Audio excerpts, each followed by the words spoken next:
Hello Aries, आज हम देखने वाले हैं कि ये रिलेशनशिप किधर जा रहा है। Where is this relationship heading.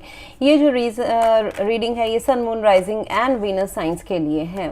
अगर आपको मेरा काम अच्छा लगता है एरीज, then you can consider subscribing to my channel. Subscribe करने के बाद में बेल नोटिफिकेशन जरूर ऑन रखें, अदरवाइज मेरे वीडियोस आप तक पहुंचेंगे नहीं।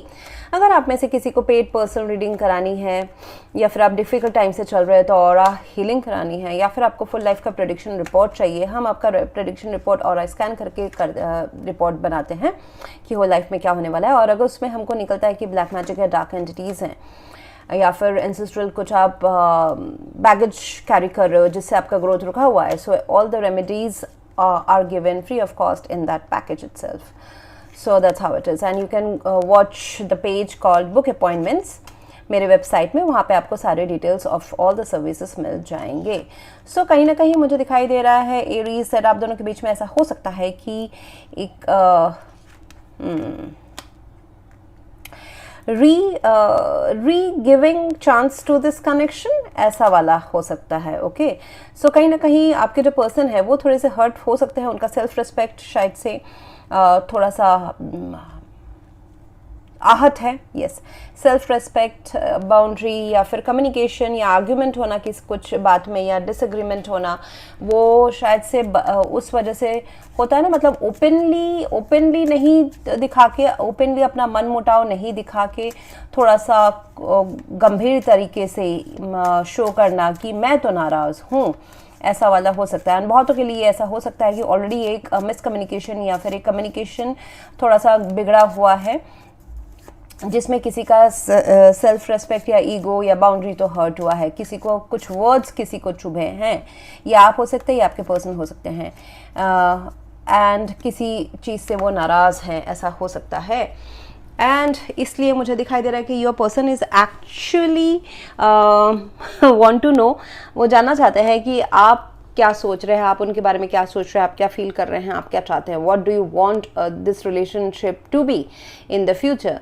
तो ये थोड़े से गार्डेड भी बिहेव कर रहे हैं. 9 ऑफ वॉन्ड्स है, रिलेशनशिप को पकड़ के रखना चाहते हैं. उन्होंने काफ़ी इन्वेस्ट किया हुआ है इस कनेक्शन के ऊपर. उनका दिल, हार्ट, इमोशनल एनर्जी, टाइम, प्यार सब इन्वेस्ट किया हुआ है. Now they don't want to give up on this connection. So इस रिलेशनशिप में थोड़ा सा वो स्ट्रेस फील कर रहे हैं. अभी कुछ चीज़ तो है जिनको जिससे वो थोड़े से आहत है. विद द 5 ऑफ सोर्ड्स काफ़ी सोच रहे हैं इस बारे में, इस कनेक्शन के बारे में. एंड कि इस रिलेशनशिप को लॉन्ग टर्म कमिटमेंट, मैरिज या फिर commitment. Okay, maybe you are already committed to this person. शायद से आप ऑलरेडी हैं, या फिर मैरिज भी ऑलरेडी हो चुका है, ऐसा भी हो सकता है. एंड बहुतों के लिए ऐसा भी हो सकता है कि एक रिलेशनशिप से बाहर निकल के दूसरे में आना है कोई एक पर्सन के लिए. Okay, so that could be also the reason for this stress up.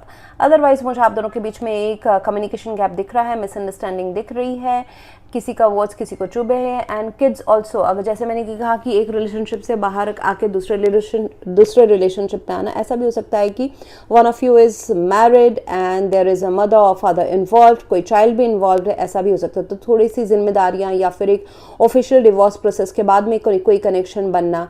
So that could be also for a couple of you Aries. सबके लिए नहीं, ये बहुत कम लोगों के लिए अप्लाई होगा.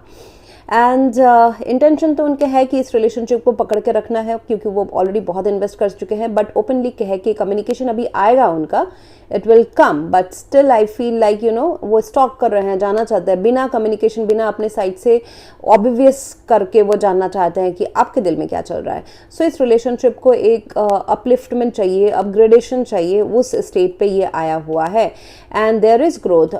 Impress is the current energy, so there is growth. Both of you want growth in this connection. लेकिन कौन पहले सामने आएगा, ऐसा भी हो सकता है कि कौन पहले बात करिए, सामने आई, या जिम्मेदारी उठाई, या फिर जो रिक्वायर्ड है चीज़ें हैं अभी इस रिलेशनशिप में स्टेप्स लेने के लिए, तो कौन ले. किसी एक के ऊपर ऐसा हो सकता है कि ball is on someone's court, उस पर्सन को एक्शन लेने की ज़रूरत है और वो पर्सन थोड़ा डिले कर रहे हैं, ऐसा भी हो सकता है.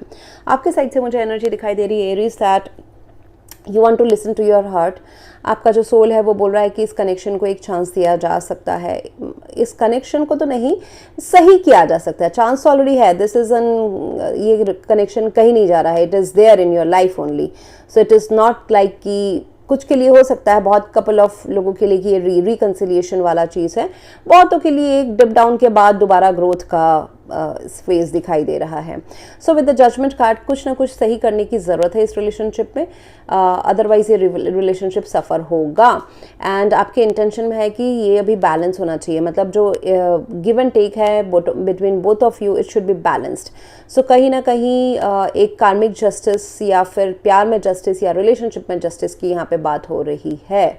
ओके, सो बैलेंसिंग ज़रूरी है, balancing of each others emotions. Okay, ऐसा नहीं होना चाहिए कि कोई एक पर्सन गिवर है, दूसरा हमेशा टेकर है, या फिर एक बहुत लीनियंट है इस रिलेशनशिप में, दूसरा हमेशा गुस्सा करता रहता है। So there is a difference, definitely difference तो है ऑफ नेचर, बिहेवियर हो सकता है,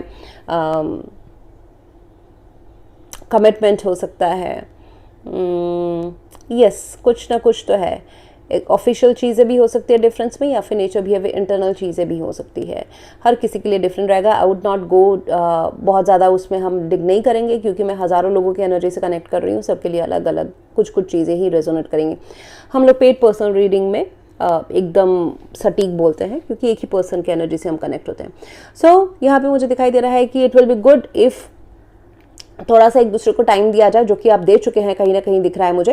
एक सेपरेशन या इमोशनली या फिर गोस्टिंग हो चुकी है एक दूसरे के बीच में। अभी now it is time to take action. Knight of wands है, एक्शन लिया जाए एंड एक दूसरे को बताया जाए, जाहिर किया जाए कि I am also interested, I am passionate about you. There is lot of physical attraction also मुझे दिखाई दे रहा है। सो मिलना जुलना, प्लान करना फ्यूचर का, एंड थोड़ा सा अपनी ईगो को साइड में रख के, ईगो या गोस्टिंग या फिर कौन पहले आएगा कौन नहीं आएगा उसको साइड में रख के यहाँ पे एक्शन लेने की ज़रूरत है। That will be beneficial for this connection. And कहीं ना कहीं ऐसा लग सकता है कि ऐसा लग सकता है कि आप दोनों बुद्धू है क्या, फीलिंग यू नो लाइक कि स्टूपिड, मतलब फ्यूचर दिख रहा नहीं है ज़्यादा, या फ्यूचर के प्लानिंग में ही प्रॉब्लम है। ओके, लेकिन फिर भी एक दूसरे को चांस दे रहे हैं। Yes, it is talking about give this love a chance and give your love life a chance and give each other a chance. Start from zero, rebuild करें अपने ट्रस्ट को, रीबिल्ड करें अपने टर्म्स एंड कंडीशंस या expectations को rebuild करें with this person. Definitely it can be worked out. Engagement is there, engagement is on the cards. अगर आप अभी तक एंगेज नहीं है, मैरिड नहीं है इस पर्सन के साथ में, definitely it is possible. Higher level of commitment के लिए कनेक्शन जा रहा है। बहुतों के लिए जिनके लिए ये मैरिज एंड एंगेजमेंट हो चुका है, सो उनका जो रिलेशनशिप है और ज़्यादा फाउंडेशन स्ट्रॉन्ग हो रहा है। यहाँ पे ड्यूटीज़ निभाई जाएंगी, यहाँ पे responsibilities towards this connection, towards each other निभाए जाएंगे। And it is going towards hierophant, जिनका अभी तक एंगेजमेंट या ऑफिशियली ये रिलेशनशिप हुआ नहीं, it is going towards that. कहीं ना कहीं ऐसा हो सकता है कि कोई एक पर्सन स्पिरिचुअली ज़्यादा अलाइंड हो एंड दूसरे पर्सन का भी स्पिरिचुअली अलाइन होना will benefit this connection. And long term में आप ये सीख रहे हैं कि हर चीज़, हर कनेक्शन को, चाहे वो प्रोफेशनल हो, पर्सनल हो, what this relationship is teaching you, कि एक पॉज लेके फिर स्टेप लेना is always better rather than कि हर रोज़, suppose let's giving you an example Aries, जैसे कि हर रोज़ बात करने से ना कभी कभी कुछ रहता नहीं है बात करने के लिए या फिर मिलने के लिए। मैं बस एक एग्जांपल दे रही हूँ, जो लोग अभी भी एक साथ नहीं रह रहे हैं। सो हर रोज़ आप फ़ोन पे बात कर रहे हो, यू नो, ऐसा फिर एक टाइम के बाद में स्टैग्नेंसी आ जाती है। तो उसमें थोड़ा सा ठहराव देना, पॉज देना, फिर एक दूसरे को मिसिंगनेस का एहसास कराना, एंड देन फिर जब आप दोबारा you come together, it's a very blast. Okay, फिर हम एक दूसरे के बारे में सोचते हैं, फील करते हैं, वैल्यू समझ में आता है। So then we take the right choices, then we make the right choices and right decisions. तो अगर इस रिलेशनशिप को थोड़ा सा स्लोली पॉज दे के अगर जाने की ज़रूरत है, so that the other person can also realise कि उनको क्या एक्शन डिसीजन लेना है, so then you should do that. And ये टाइम है असेस करने का आपके लव लाइफ के बारे में, कि असेस एंड थिंक, रियलाइज़ कि क्या आपने सही किया है इस कनेक्शन में, क्या गलत किया है, या फिर कहाँ पॉज करना चाहिए था, कहाँ ज़्यादा नहीं इन्वॉल्व होना चाहिए था, एक्सपेक्टेशंस कहाँ ठीक थे या कहाँ ओवर थे इस पर्सन के लिए, या फिर उनके एक्सपेक्टेशंस आपके लिए। सो एक असेसमेंट को के लिए बोला जा रहा है। पॉज करके रिव्यू करें अपने रिलेशनशिप को, आपने कितने एफर्ट्स डाले हैं, वहाँ से कितना वापस आया है, एंड दैट्स हाउ। ऐसा नहीं है कि इस वजह से ये रिलेशनशिप को गिव अप कर देना है, नहीं, वो सब लर्निंग लेके आपको जो लेसन्स हैं वो इन फ्यूचर इस रिलेशनशिप में आपको इम्प्लीमेंट करना है. So that's what I have for you right now Aries. If you want to go for a paid personal reading और आई स्कैनिंग रिपोर्ट और aura healing, you can visit my website. Book appointments वाले page में आपको सारे details मिल जाएंगे. Else thank you very much for watching. Please do like, share, comment and subscribe. Thank you.